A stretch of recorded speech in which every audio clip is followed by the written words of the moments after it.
Estas son las noticias de Venezuela. En el diario El Universal, el gran titular de primera página: el Consejo Nacional Electoral configuró el tarjetón para los comicios del 6 de diciembre. Están incluidos los representantes de las 107 organizaciones políticas admitidas por el ente electoral. Destaca como segunda noticia más importante: Freddy Guevara abandonó la embajada de Chile en Caracas. El parlamentario recibió el indulto otorgado por Maduro. El diputado de la Asamblea Nacional abandonó la residencia del embajador de Chile en Caracas luego de estar 3 años refugiado en esa sede diplomática. Hoy, después de 3 años, vuelvo a la calle sabiendo que no soy libre, pero nos toca luchar.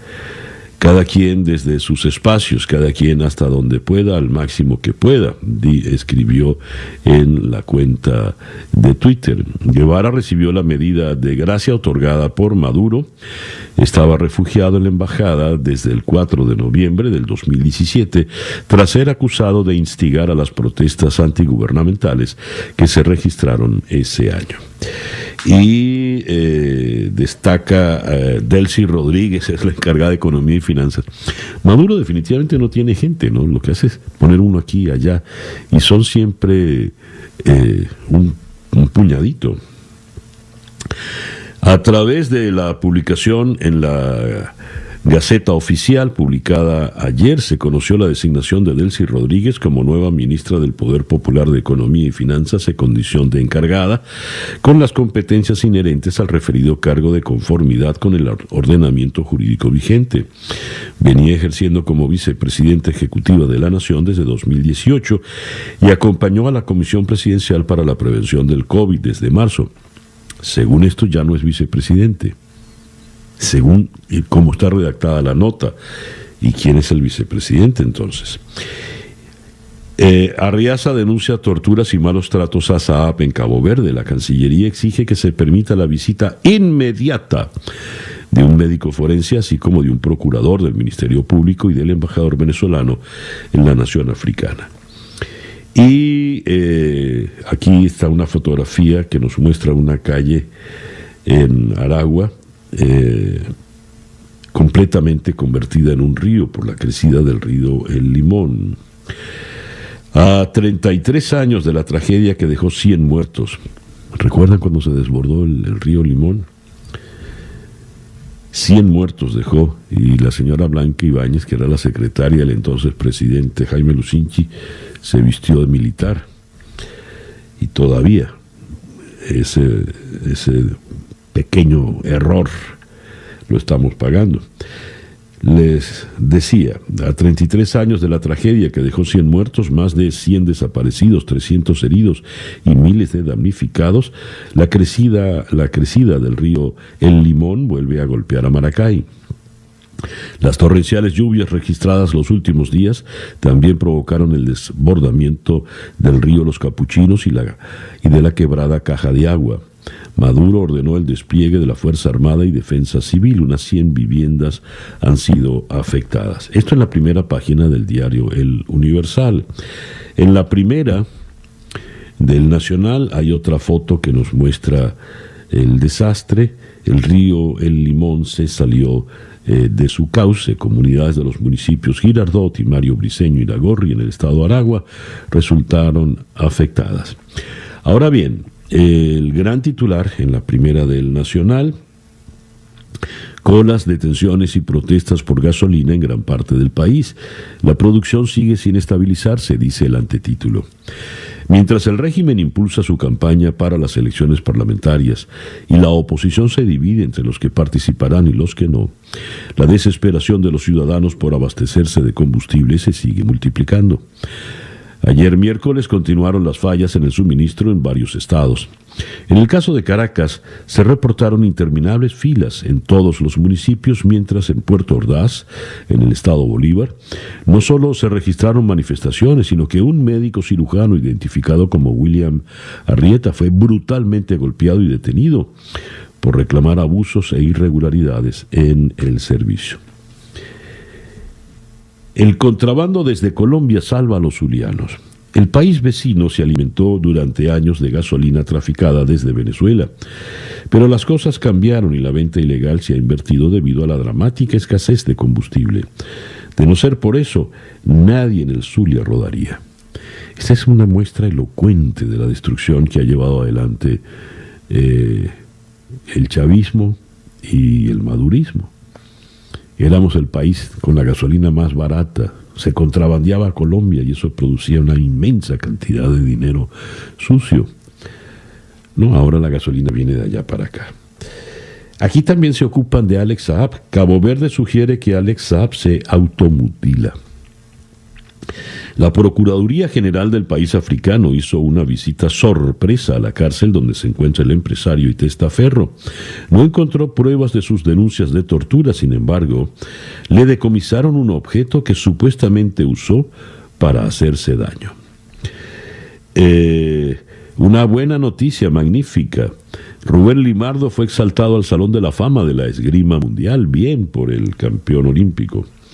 Y está una fotografía de Freddy Guevara que sale muy sonriente a la calle.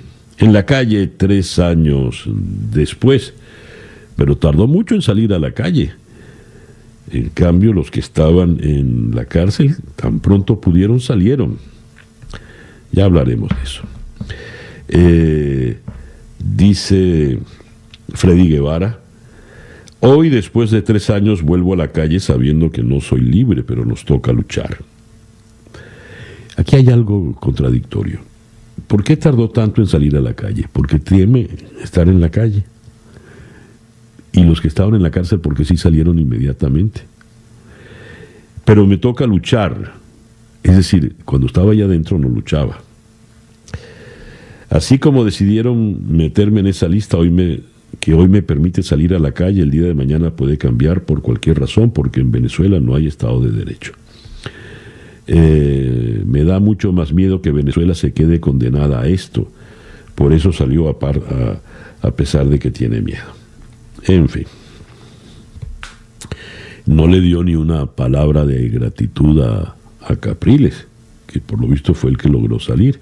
Una actitud muy distinta a la que han evidenciado otros compañeros de partido de él, de Voluntad Popular, que han declarado de manera distinta, Gilbert Caro, por ejemplo, o Roberto Marrero.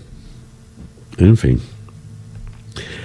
Enfermeras venezolanas atrapadas entre el COVID-19 y la crisis económica. Este es un testimonio que viene publicado por la agencia Reuters. La enfermera venezolana Flor Pérez trabaja en un agotador turno de noche en un hospital infantil público, donde el coronavirus es un riesgo constante, y a cambio gana un salario mensual que apenas permite comprar alimentos para un día. Pérez, de 47 años, dice que de las 8 enfermeras que se supone deben estar en el turno de noche, ahora solo trabajan 3.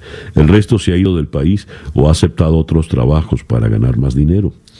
Les cuento el día a día de una licenciada de enfermería que lastimosamente a veces da dolor por el sueldo que estamos generando. Entre $3.50 a $4 es lo que gana ella por la guardia nocturna en el JM de Los Ríos. Así las cosas. El reloj indica en este momento las 7:17 de la mañana. Noticias de Latinoamérica. Comenzamos por Colombia. Decenas de manifestantes que reclaman justicia en el caso del abogado Javier Ordóñez, que murió tras ser víctima de la violencia policial durante un arresto en Bogotá, se enfrentaron ayer con la policía en la calle donde estuvo detenido antes de ser llevado a un hospital. Al grito de asesinos, asesinos, unas 300 personas, en su mayoría jóvenes, lanzaron piedras, pintura y otros objetos contra el Comando de Acción Inmediata del barrio Villaluz, en el oeste de Bogotá, al que estaban asignados los 2 policías implicados en el hecho. En Buenos Aires, las protestas las encabezan los policías. Las protestas, decenas de patrullas de policías protestan en la Casa Presidencial. La protesta de la policía de la provincia de Buenos Aires, el distrito más rico y poblado de Argentina, en reclamo de mejores salarios, escaló ayer luego de 2 días de actos y marchas en diversas ciudades, a la espera de una propuesta que mejore sus condiciones de trabajo en momentos de alta preocupación social por la creciente ola de inseguridad. La manifestación de los policías llegó al mediodía hasta las puertas de la residencia presidencial de Alberto Fernández, en Olivos, con decenas de patrullas y policías en fila estacionadas frente al lugar, mientras cientos de efectivos protestaban con pancartas y cánticos. En Paraguay, las autoridades informaron la desaparición del ex vicepresidente Oscar Denis en una zona cercana al lugar donde hace una semana se dieron 2 enfrentamientos entre las fuerzas de seguridad y la guerrilla Ejército del Pueblo Paraguayo, EPP, en el que murieron 2 niñas de 11 años. La desaparición, que se investiga como un posible secuestro, provocó la interrupción de la sesión reservada en el Congreso cuando miembros del Ejecutivo informaban a los legisladores de ese operativo en el que fallecieron las menores. Tenemos en Lima 4 grupos parlamentarios presentaron ayer una moción de censura contra la ministra de Economía y Finanzas, María Antonieta Alba, después de haberla interpelado en el Pleno del Congreso por su presunto mal manejo de los recursos del Estado durante la pandemia del COVID. Bolivia alcanzó un déficit de más de 2.800 millones de dólares en el primer semestre del año, una cifra que estaba prevista para todo el año y que el gobierno interino optó por financiarla con créditos internos y externos.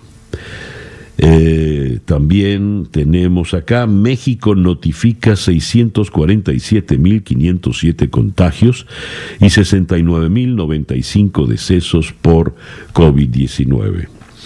Y para tratar de calmar las protestas de la policía en Buenos Aires, el gobierno de Alberto Fernández anunció que la nación le sacará 1 punto de la coparticipación federal a la ciudad, unos 45 millones de pesos, para financiar el aumento salarial que reclama la policía bonaerense.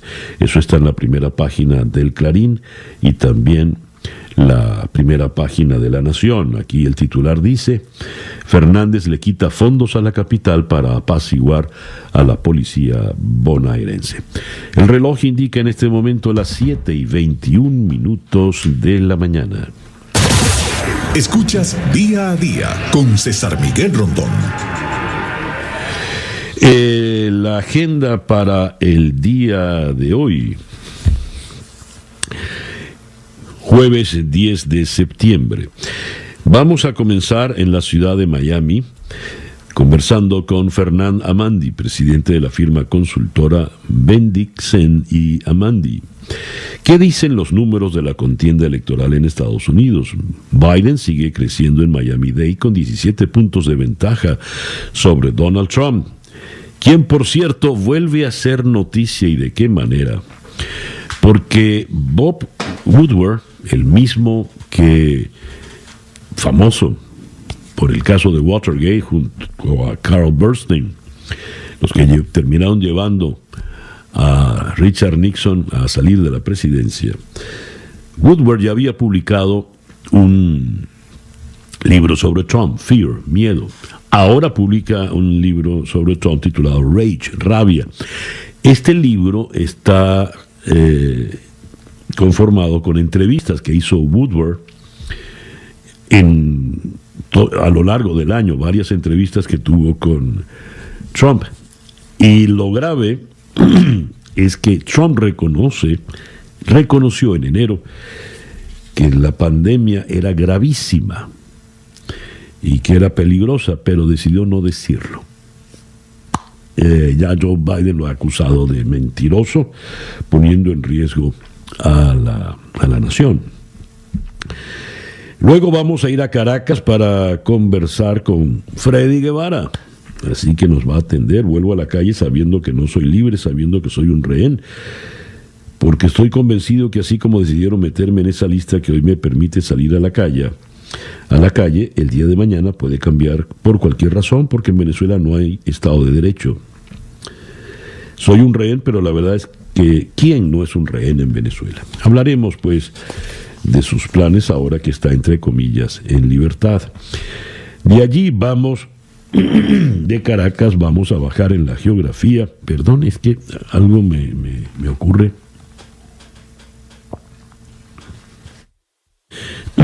Disculpen.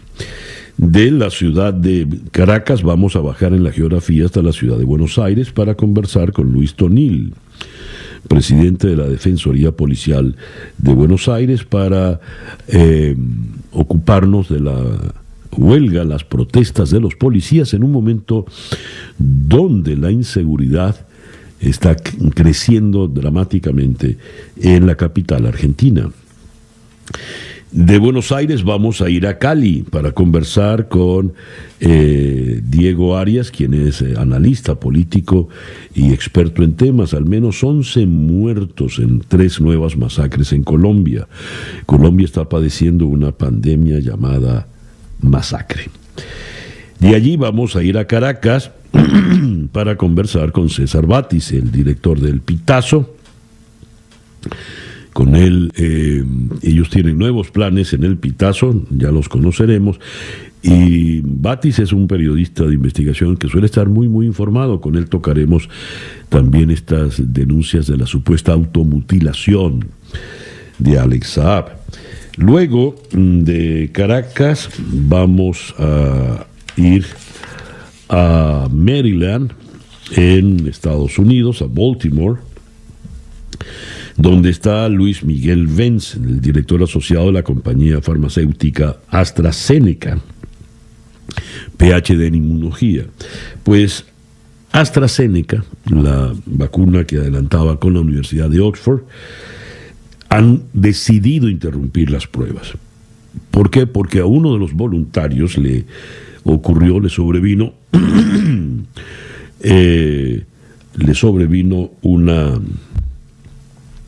una reacción adversa, por lo visto delicada, y decidieron parar las pruebas. De manera que no está fácil el camino de la vacuna, y con el doctor Vence le ahondaremos en esto. Esta pues es nuestra agenda para el día de hoy, jueves 10 de septiembre del año 2020. Y el reloj indica que ya son las 7:26 de la mañana. El editorial con César Miguel Rondón. Leo esto en Analítica. Recientemente Diosdado Cabello lanzó una afirmación que tomó por sorpresa a muchos. Venezuela no recibe ingresos formales por la actividad petrolera desde octubre del 2019. Estamos hablando de un país monoproductor con una altísima dependencia de un solo producto, el petróleo, que por sí solo venía aportando hasta el 25% del PIB y cerca del 97% del total de las divisas que ingresaban. Tales declaraciones explican en buena medida el colapso económico. En efecto, nuestra economía es adicta al ingreso petrolero, el cual depende fundamentalmente de 2 variables: cuánto petróleo se produce y a qué precios se vende. Al llegar Chávez al poder, el país producía cerca de 3.300.000 barriles diarios. Estaban en pleno desarrollo inversiones por más de 65.000 millones de dólares para aumentar la producción. Y ya sabemos lo que ocurrió 20 años después, o a lo largo de estos 20 años. De esos 3.300.000 barriles, escasamente estamos produciendo, algo cercano a los 400.000. Como dijo en una oportunidad el economista Leonardo Buñac, nos van a expulsar del club de la OPEP, porque ya no tenemos méritos para pertenecer, porque esa es la Organización de Países Exportadores de Petróleo, y ya prácticamente no exportamos. Al leer esta mañana la noticia de cómo el contrabando de gasolina se da ahora al revés, de Colombia a Venezuela cuando toda la vida fue de Venezuela a Colombia. Entendemos así la debacle, la destrucción que ha representado esta tragedia que es el llamado chavismo, esta especie de maldición, de plaga terrible, bíblica, de proporciones bíblicas que ha caído sobre Venezuela. Lo peor, pues que estos parásitos van a seguir allí, en el poder, y mientras estén allí no habrá posibilidad alguna de recuperación. A ver si algo ocurre, ¿no?